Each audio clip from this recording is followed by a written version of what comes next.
মাখা জায়েজ আছে কিনা, এটা উত্তর হচ্ছে অবশ্যই জায়েজ আছে। মেয়েরা হাতে পায়ে মেহেদি মাখতে পারবে, কোনো সমস্যা নেই।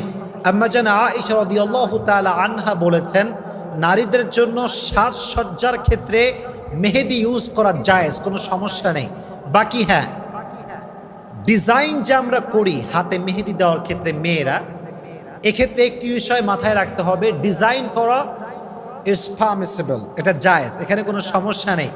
বাট কোনো নারীর হাতে কিংবা পায়ে কোনো পুরুষ যদি ডিজাইন করে মেহেদি লাগিয়ে দেয়, এটা কি জায়েজ নাকি না জায়েজ? না জায়েজ। মনে রাখবেন, হাদিসে এসেছে কোনো নারীর কোনো অঙ্গে কিংবা প্রত্যঙ্গে কোনো পুরুষ যদি টাচ করে, গায়ের মাহরাম পুরুষ, তার ওই জায়গাটা জাহান্নামের জন্য অবধারিত হয়ে যায়। নাউজুবিল্লাহ পড়া। এই জন্য নারীরা অনেক মডেল করতে গিয়ে পুরুষদেরকে গায়ে